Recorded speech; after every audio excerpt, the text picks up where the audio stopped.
What's up everybody, welcome to Money Management channel. My name is Andrei and today I'm gonna be doing an update on Polygon Matic.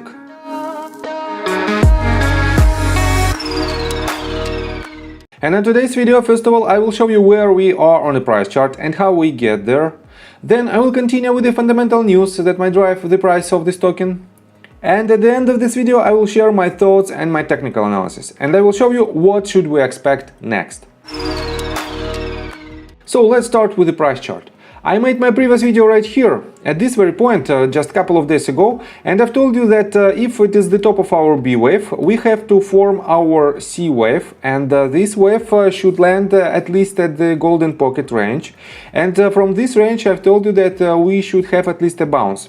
But instead of this, we broke this range to the downside, and technically we didn't have any reaction from this level. And it is also possible.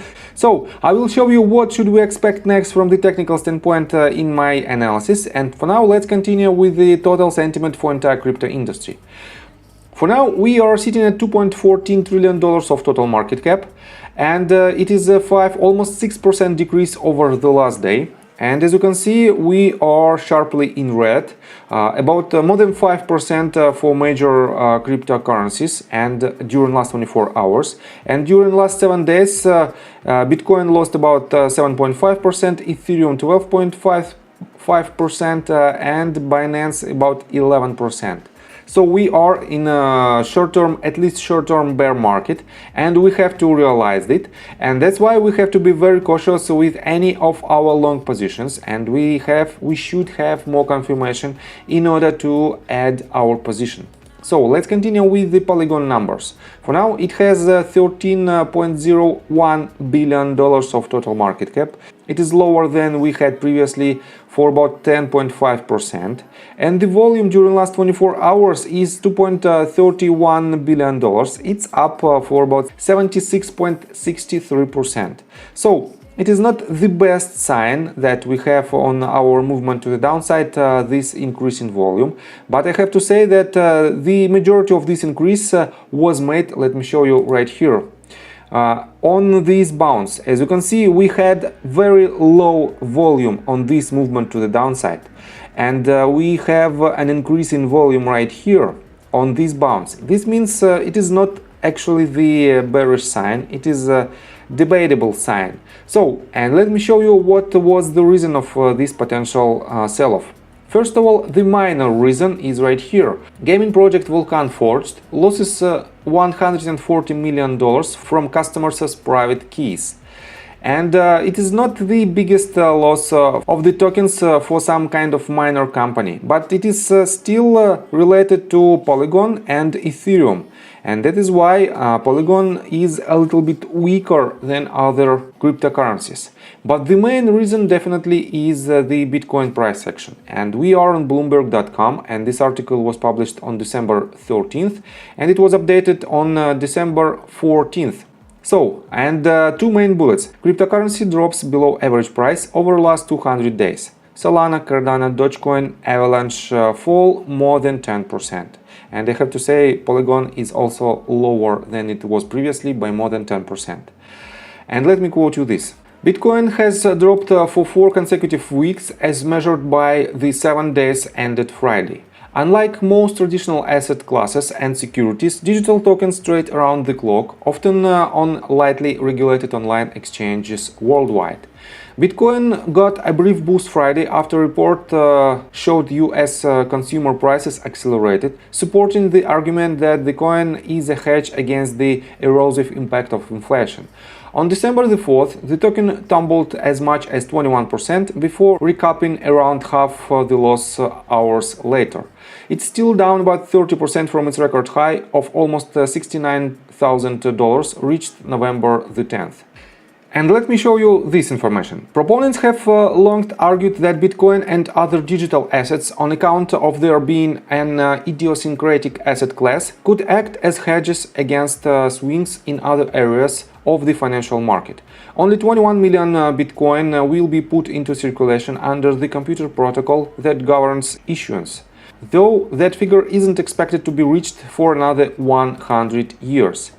And these type of moves are expected. I think it's pretty standard. Dan Gansberg, co-founder of XRO Network, said by phone. It's very healthy, you get a lot of froth and a lot of projects that maybe the reason of being here were a little more short-term motivated. Those end up getting flushed out. And I have to say that a lot of people wanted to see Bitcoin and cryptocurrencies in general as some kind of hedge class of assets.